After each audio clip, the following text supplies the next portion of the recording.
On a des communications de Soccer Laval. En début d'émission, on vous parlait du match silencieux. Ça a fait le tour aujourd'hui. Le Soccer Laval qui va organiser demain un match silencieux. Ça a fait réagir. Il y en a qui trouvent que c'est une bonne idée, d'autres Ceux qui pas. n'étaient pas à l'écoute, là, c'était un match où les parents, les entraîneurs, personne n'a le droit de rien dire. Là. Les jeunes, ils jouent pour leur développement et personne ne dit rien s'il y a un but, s'il y a On n'encourage faute. pas. Le coach, Ouais. dans le fond, peut intervenir à la mi-temps. Il n'a pas le droit de rien dire à ses joueurs. C'est eux autres pour développer leur autonomie puis le plaisir du sport. Et là, Emma a tenté de les contacter. C'était pas possible, c'était difficile. Mais là, ce qu'ils nous disent dans un communiqué, c'est qu'ils se sont trompés dans leur communication. Donc, il semblerait que pour encourager, ce serait correct d'applaudir. Parce que ça aussi, c'était dans les communications, ça se disait, on n'encourage pas, on tape pas des mains, on fait rien. C'est un match silencieux de soccer. Là, il semblerait qu'il y a une petite faute, mais qu'on pourrait applaudir. 98% certain que ce poster a été fait avec l'intelligence artificielle, d'ailleurs, Isabelle Perron. Ah oui, comment ça? J'ai l'œil. De l'œil. Oui, l'œil IA. L'œil IA. Est-ce que Fred Bastien a l'œil, lui? L'œil IA, on essaie. Je pense que je comprends ce que Francis veut dire. Il y a des trucs que tu dis, il me semble que j'ai vu assez de AI slop, j'ai vu assez de déchets AI pour me douter que ça vient pas d'un humain. Là. Je pense Genre que je de comprends ce que Francis dit. pictogrammes, puis de manière de mettre les typographies. Bref, c'est sûr que c'est de l'IA. Mais je me dis, des fois, quand on utilisait le logiciel Paint pour faire des affiches, ça pouvait ressembler à ça. Fred Bastien, tu étais au lancement du nouveau Musique Plus. Hein? Je sais pas si ça te rend comme moi un peu nostalgique, mais c'était la belle époque. Hein? Musique Plus, bon, une chaîne. Pour ceux qui nous écoutent qui ont peut-être moins de 30 ans, il fut un temps dans le câble où il y avait une chaîne télévisuelle qui présentait des vidéoclips à longueur de journée. Ça s'appelait Musique Plus. Musique Plus était mon métronome matinal. À chaque fois, il y avait le top 5 franco-anglo, puis arrivé au top franco, si à la 3e chanson, je n'étais pas partie, c'est sûr que j'allais être en retard. Ça a régi tous mes matins du temps que ça existait. Et Fred, un donc, classique. Fred qui ne veut jamais manquer une opportunité de faire de la pédagogie infantile. Il a même emmené son enfant naissant de 5 mois pour l'initier à ce nouveau Musique Plus qui, Fred, va se déployer maintenant sur TikTok. Donc, dis-nous exactement là, de quoi il en sort. Tu étais là en tant que quasiment journaliste de terrain, là, finalement. Explique-nous ce qui s'est passé.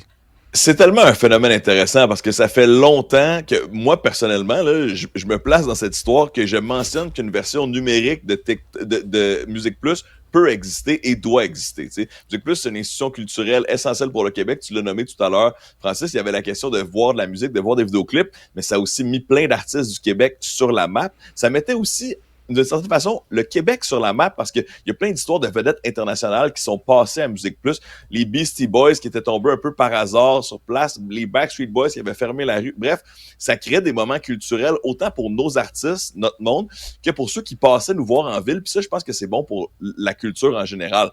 Mais là, ça faisait des années que la chaîne était fermée. Moi-même, j'ai travaillé là à partir de 2009. Là, je dis que j'étais là pour fermer la shop. Là, j'étais là jusqu'au dernier moment approximativement. Puis donc, ça a contribué beaucoup à mon attachement pour la chaîne, mais même comme vous, là, adolescent, Musique Plus jouait presque de manière permanente dans le sous-sol, près de l'ordinateur, ce qui a fait la personne que je suis aujourd'hui, là, le tripeux de musique et de web. Ben oui, mais tout ça pour même dire que... dans le temps, Fred, oui, vas-y, Isabelle. C'était une superbe tribune. Aujourd'hui, on n'arrête pas de dire comment on fait pour faire découvrir de la musique de chez nous. Mais dans le temps, on se posait pas la question. Il y avait Musique Plus. Exactement. Puis les artistes passaient en studio et les vidéoclips jouaient. Puis non seulement on les découvrait, mais il y avait aussi une rémunération pour les artistes québécois qui passaient par là, notamment quand les vidéoclips jouaient à forte rotation à Musique Plus, mais ça permettait là, de donner des revenus aux artistes. Puis on sait que c'est important pour eux de réussir à vivre. Donc tous les revenus sont bienvenus pour les artistes d'ici, c'est certain. Bon. Maintenant, on se place à aujourd'hui. Là, je me disais, une version numérique pourrait exister, devrait exister. Eh bien, c'est enfin le cas. C'est TikTok qui a permis de repartir cette fusée. Je l'espère là, que ce sera la première étape pour que la marque continue de croître. Là, bon, ceux qui nous voient à la télévision et sur Internet voient que j'ai eu un beau chandail Musique Plus hier, là, ce qui vous fait part de peut-être mon absence d'objectivité sur certains points parce que je suis vraiment en amour avec cette marque-là qui m'a vu grandir, les VJ de l'époque. Et là, la grande question, les nouveaux VJ, est-ce qu'ils vont être solides? C'est ça qu'on se posait. Ils sont tout nouveaux, là. Il y a William Cloutier, entre autres, il y en a d'autres, mais exact. Leur mandat, c'est pas nécessairement de faire découvrir de la musique, là. Ben, pourquoi pas? Puis ça sera à eux de prendre cette marque et de l'amener encore plus loin. Tu as nommé William Cloutier, il y a aussi Pascal Deblois, qui est une TikTokeuse très connue, Mounir Kadouri, qu'on connaît sous le nom de Mère de Laval sur les réseaux sociaux, DJ Caraba qui, elle, vit à Los Angeles, mais est montréalaise d'origine, parle en français sur Musique Plus, mais vit une vie de DJ à l'international. Alors, c'est la beauté des réseaux sociaux, de savoir que des gens qui habitent à Los Angeles peuvent maintenant travailler pour Musique Plus. C'est quand même incroyable. Murphy Cooper aussi, un vieux de la vieille du web québécois, ainsi que Michel Furtado. Donc, moi, honnêtement, je suis rassuré parce que je me disais, bon, là, on arrive avec cette nouvelle itération de Musique Plus, ça se passe sur TikTok, il y a une vision un peu télévisuelle qui est appliquée à l'Internet. Est-ce que ça va vraiment être fidèle à la marque? Puis est-ce qu'on va laisser une certaine liberté aux créateurs? Pour l'instant, quand je vois les noms qui sont sur la liste, je me dis, OK, Musique Plus est entre bonnes mains. C'est des gens qui connaissent la musique, bien sûr, qui respectent l'institution, mais aussi qui sont extrêmement créatifs sur le web et sur TikTok notamment. Comment Donc, on va faire pour je vois ça d'un bon œil. L'engouement autour de ça? Parce que, tu sais, avant, la chaîne télé, c'était intéressant parce qu'il y avait des heures, on pouvait enregistrer sur une cassette les vidéos, il n'y avait pas d'autres opportunités pour nous de les voir. Comment on va intéresser, alors qu'il y a tellement de trucs sur le web, quelqu'un pour aller suivre ce TikTok-là, justement?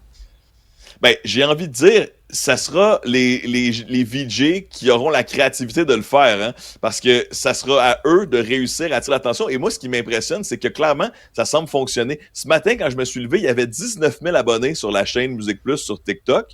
Maintenant, on est rendu à 24 000. On approche le 25 000. On dirait qu'à chaque fois que je vérifie, il y a 100 abonnés de plus. Puis, à date, on a 8 vidéos là, où on voit, puis ça, c'est quand même un coup de génie de la part de l'équipe de production. On voit les anciens VJ qui souhaitent la bienvenue aux nouveaux VJ. Donc, on voit Claude Rajotte qui souhaite la bienvenue à Mounir, Mère de Laval, entre autres. On a Reg qui salue le passage de William Cloutier, notamment. Donc, ça contribue beaucoup à la nostalgie de voir qu'il y a une espèce de passation du flambeau entre les VJ, mais le flambeau ici étant le fameux micro Musique Plus qui, mais je vous le dis, je l'ai déjà tenu, c'est tout un pouvoir. Là. Quand tu te promènes dans une institution culturelle, un festival, un show avec le micro Musique Plus, non seulement tout le monde veut te parler, mais tu peux aussi te ramasser dans tous les backstage au monde. T'sais, j'ai pu interviewer le Wu-Tang Clan parce que j'avais un micro dans les mains. Je m'attendais à devoir faire le music du Québec, là, ben finalement. Oui, ça, là, ouais, c'est ça, t'avais une légitimité qui venait juste avec l'appareil. Fred, il y a quelques temps, j'ai remarqué que tu as fait un commentaire, une revue, tu es allé au lancement de ce livre, La musique dans le sang, une histoire orale de Musique Plus. Il y a effectivement toute une tradition, un fan club. Je voulais quand même t'entendre, parce que je faisais des petites remarques là, bon, de quasi boomer là, en début de segment, mais tu sais, c'est vrai qu'il y a quand même une jeune génération de vingtenaires aujourd'hui. Moi, je pense qu'ils connaissent ça quand même. C'est ça, je voulais te demander, est-ce que pour eux, ça résonne? Tu sais, là, on dit ça, Musique Plus, bon, tu sais, c'est sûr que oui. C'est quasiment comme référé à Pink Floyd puis Led Zeppelin. Mais ils connaissent ça, on dirait que ça sonne, ouais.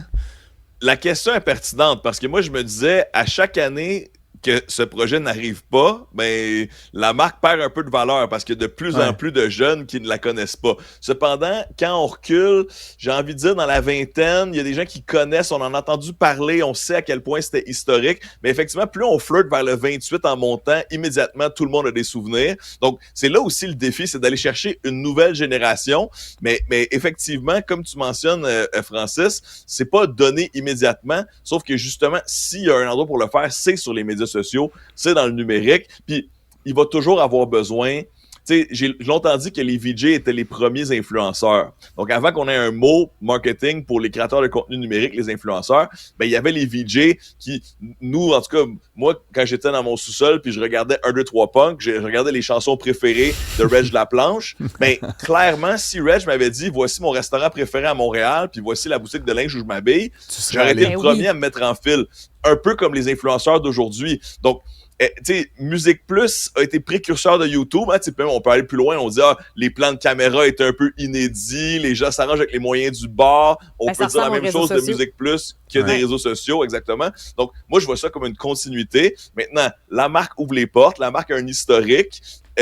Aux VJ actuels, là, aux nouveaux VJ, de s'approprier cette marque et de le faire à leur manière. Ah, on l'a mentionné, là, on se sent mon oncle parfois. Moi, j'ai 38 ans, je ne suis plus dans la vingtaine. J'ai envie d'être impressionné par cette relève-là puis de voir où ils vont porter la marque. Fred Bastien, Ça donne envie d'aller suivre la chaîne. T'as bien Ça fait donne ton envie rôle. de télécharger TikTok dans mon cas, mais bon, on y va au rythme qu'on peut. Hein? Oui, puis en espérant que ce soit juste une étape pour que ça se retrouve aussi là, à plus d'endroits un jour. On verra comment ça se déroule dans les prochaines semaines, prochains mois, prochaines années. On se retrouve lundi, Fred, pour de nouvelles aventures dans les internets, ton lieu de naissance et de vie principale. Toujours. Bon week-end. Enfant du web.